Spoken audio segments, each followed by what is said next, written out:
I'll make sure everyone is ready.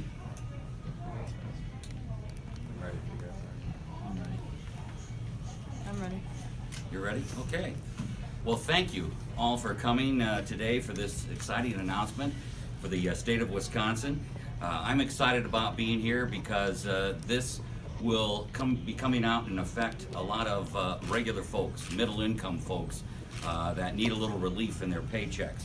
And joining me here today, I have Representative Spiros from the 86th Assembly District. I have Representative Kulp from the 69th and Representative Krug from the 72nd. Earlier this week, Assembly Republicans and also senators met with Governor Evers in a joint caucus that we had, trying to talk about policy areas and legislation that we can really agree on. Of those, two very important issues emerged for the people of Wisconsin. First, coverage for those with pre-existing conditions. And the Assembly is set to pass that bill next Tuesday. There's an executive vote in the Health Committee today to bring it to the floor next Tuesday. Secondly was tax burden. We all agreed that we need to find ways to address the high tax burden on Wisconsinites. So we're here today to announce a proposal that has been worked out by the Assembly Republicans to pass Governor Evers' middle-class tax cut. Throughout this campaign, Governor Evers proposed a $340 million tax relief that would be targeted for individuals making less than $100,000 and families making less than $150,000. He proposed paying for this by eliminating the manufacturing and agricultural tax credit, which would increase taxes on our farmers and manufacturers. The good news is that we're here today and we're able to do this without anyone having their taxes raised by using the $588 million surplus that has been developed over the last 8 years. Like Governor Evers' plan, we are proposing $340 million in tax relief targeted at individuals making less than $100,000 and families making less than $150,000. The average median income family will see a $310 cut in their 2020 tax bill. Now, we're able to do this all the while preserving the manufacturing and agricultural tax credit, keeping that in place, which has proven to be extremely successful as it's yielded a creation of some 42,000 jobs over the last 3 years. So with this new reduction, Wisconsin will have one of the most generous standard deductions in the country, making it even more possible for hardworking families and individuals to keep more of their hard-earned money, because that's where it belongs, with them. That's why it's important to you and your family to be able to have that extra money to do what you'd like to do. Maybe even if it means coming out and enjoying some more great family nights at a restaurant like here at 2510. We think the money, since you earned it, belongs with you. So with that, I'm going to let my colleagues talk about this as well, and I will hand it over to Representative Spiros. Thank you. Thank you all for being here. Over the past 8 years, Wisconsin has experienced pro-growth reforms, tax cuts, increasing incomes, and consistently low unemployment. We've seen our low unemployment this year being less than 3%, and those are all great numbers, as well as our employment being the highest ever. All these things have contributed to a strong, healthy economy. State economists are saying it's the best, and it's the best that it's been in over decades. We're able to propose today's middle-class tax cut because of our prudent budgeting and increased revenues. We have a strong track record of returning a surplus to the taxpayers. It's where it belongs. In 2013 and 14, we made changes to the individual income tax rate and brackets. In 2014-15, we reduced the lowest individual rate, increased aid to technical colleges, and reduced property taxes. And just last year, we had the sales tax holiday and child tax credit to make sure those families who are getting ready for school have a little bit more money in their pocket to help out those extra expenses. Overall, Wisconsin Republicans have reduced taxes by more than $8 billion since 2011, with our tax burden being its lowest in nearly 50 years. Because of these cuts, a median family of 4 They've seen a tax reduction and saved nearly $1,403 from 2013 to 15. This is important, and I know that even in the private sector where I have a number of employees, I mean, I have those that basically just got married, those who are ready to have a child. This will come in very handy for them. So why is it important? I'm going to turn it over to Representative Kulp. Thank you, John. Thanks for coming out and taking part of this morning. I represent the 69th Assembly District, which is, as I'm told, the highest density of farms anywhere in the United States. Wisconsin is a farm community, and this is a day that's really deeply personal to me because 40 years ago this morning, my family moved from Indiana to Wisconsin and settled on a family farm. And what I think is important to the 69th District as well as Wisconsin is that we don't raise taxes on farmers. This is the wrong time to do it. There's never a good time to raise taxes on farms, but this is as bad a time as you could come up with. And really that is what Governor Evers' proposal did, was to eliminate the manufacturing and ag tax credit. It's the wrong time, and I think that the Assembly Republican approach is the right approach to get us to where we can have Governor Evers keep his promise, but do it in a way that returns the surplus that has been gained by good management. And with that, I'll turn it over to Representative Scott Krug. Thank you. I represent the 72nd Assembly District, Wisconsin Rapids, down through Adams County. Adams County is one of the more traditionally impoverished areas of the state of Wisconsin, along up there with Menominee County and some others.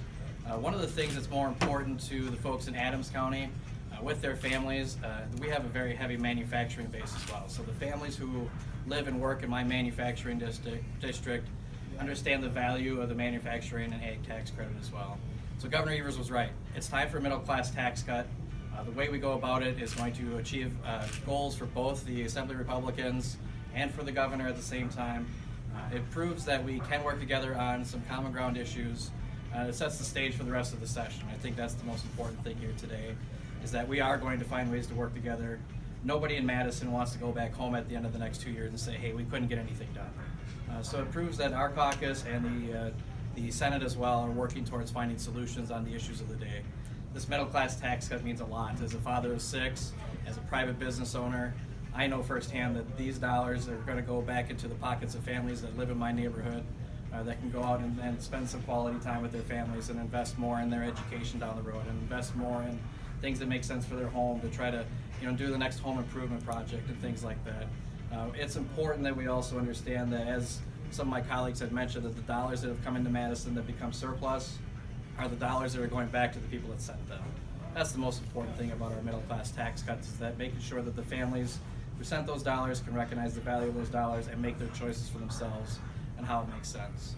And with that, we'd be happy to open up to any questions you might have. Sure. Can you talk a little bit about how you see the mechanics and logistics of this working? Are we talking about something in the state budget or a standalone bill? Well, the goal right now is to come up with a proposal in the next week or so and work that out with the state Senate and decide to go forward. I imagine it's going to be a standalone proposal. That's something we can work towards getting done way before the state budget arguments start to happen. So that would be my excitement about it, is getting a standalone bill done in the next couple of months. Representative Snyder, you talked about the caucus that Assembly Republicans had with the governor within the past week or so. Or Tuesday. Tuesday, thank you.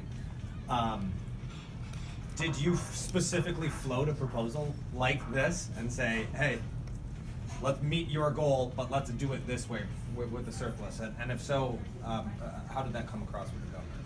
Well, when we invited him, it was more of a listening session. He was able to introduce his entire staff, also introduce the Lieutenant Governor Barnes, and talk about some of the things that he was looking for when it came to the budget idea.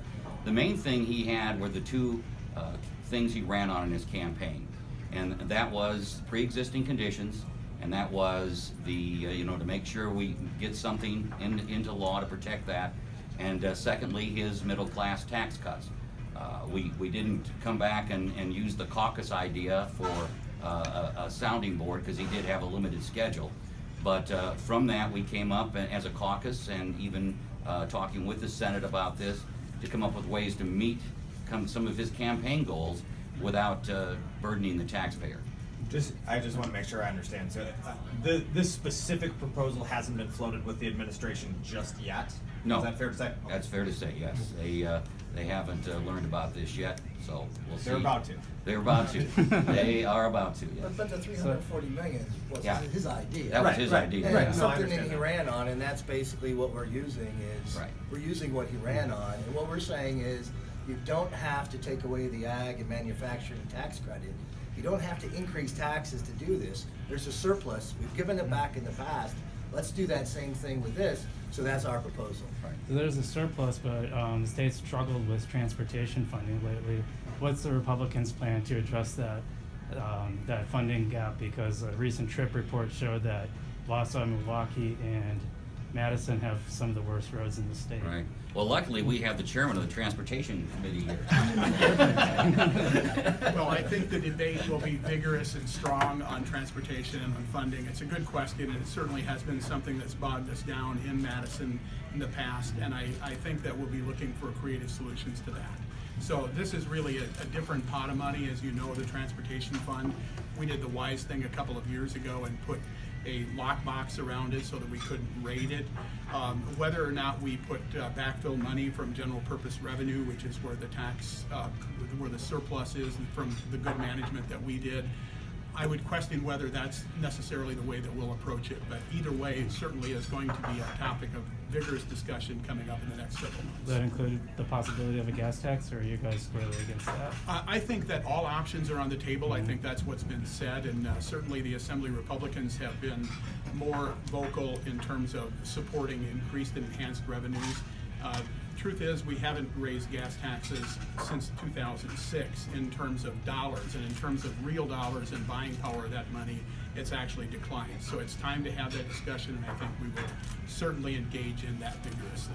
And I think too, that's another area the governor and the Assembly Republicans, see positive production, because we do agree with the governor in transportation. The roads need it. So things like that, like the pre-existing conditions, like making sure that our kids are still safe, making sure that child care is a little bit more affordable. Things like this that we know that he wants to take care of, that we have the same message. Those are the things we want to work on. So some of the other things that, there might be disagreements on, let's work on those over time, but let's not try to get bogged down and have us disrupt the things we can agree on.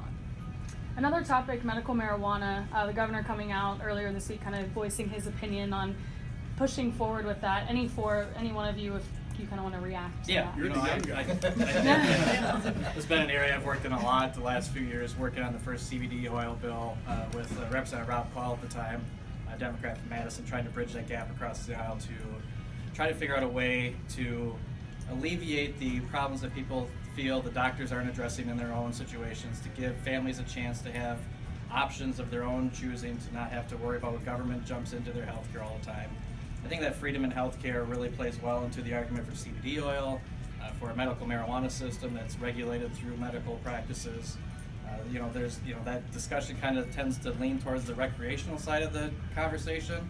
And I would say right now that Wisconsin's not ready to go recreational marijuana. I don't think that's something we're looking at, especially in our caucus at this time. But we will see some Republican-sponsored bills this session on medical marijuana. It's one of those things that we've talked about a lot with CBD, and our caucus had some good conversations the last 4 years, and I know we can find an answer that makes sense for both sides and still achieve, again, another one of Governor Evers' goals. And here in Marathon County, we had the referendum that they are in favor of medical marijuana, and I agree. I've talked with some physicians, I've even talked to local judges about this, and they see, when it comes to relieving pain and helping people that are struggling medically, I'm all for it. Where I take pause is, and again, being so affiliated with the Children's and Families and kids, you saw the CDC report talk about marijuana use and schizophrenia. There's so much we don't know about marijuana that I'd like to see our medical researchers, even at the UW-Wisconsin, be able to do more research in, because as troubling as alcohol is, if we suddenly introduce marijuana, how that'll affect our kids. So when it comes to recreational at this time, I would not be in favor of that. Going back to the surplus, so in general, why not use that surplus for something else in general? I know you kind of touched on it a little bit, but why use it for the middle class tax cut? Well, I think what you've seen in the past, and I mean, one of my campaign issues has always been reducing taxes. I mean, that's been a big item of mine, and we know from talking that that's where to me, that's where you start. Take a look at that from the surplus. In the last 8 years, we've given that surplus back in some way, in some means, and I think this makes sense because this isn't going to increase taxes, and it's going to benefit our middle class. I mean, because really, that's where it's set. That's just going to benefit the most. I think a family at $40,000 to $50,000 would see their taxes cut in half, which is if you ask right now, husband and wife, 40, 50,000. I mean, that's a big deal. Having that extra in the bank, and then typically I think at up to 110,000, a cut of 75%. So there's a benefit there. So I think this is the right place to put the surplus, and we've done it in the past. And that's why the proposal's out there again, because to me, it makes sense. This is money that our taxpayers have paid in, and this is money that we look at is this is a surplus, it should go back to our taxpayers. And I think to add on to John's comments about our surplus this year, it isn't the first time we've had a surplus. And as he mentioned, we keep sending it back to the taxpayers. The bigger point is not that we just send it back to taxpayers, it's that our policies over the long run of the last 8 years have kept on developing surpluses year after year. So this isn't the last surplus we're going to see. This isn't the last bit of revenue that's going to come into the state of Wisconsin. This is the revenue that's left over from our last state budget. Now as we go into the next state budget, we'll look at the next pot of money and decide on priorities and make sure we spend it in the right place. But out of that last pot of money, if there's leftover, it's got to go back to the people that sent it to us. That's what a surplus is meant to be, is money that goes back to the taxpayer. And I would just add to that we listened to Governor Evers. He had the campaign promise of saying let's give a middle class tax cut, and I would say it's because, as Scott mentioned in his opening comments, we are concerned about working together. That's what we want to do. That's what we're looking to do, and this is one way to achieve that. To do that. This is a win for all of us. It's a win for Governor Evers. It's a win for all of us, and it's a win for our taxpayers. So when it comes down to it, bottom line, it's a big win. And I don't know about these guys, but when campaigning, the issues at the door were healthcare, taxes, education. So that's what I heard the most about, and so I think that's why this surplus is so important. All right, thank you guys. Thank you. Thank you.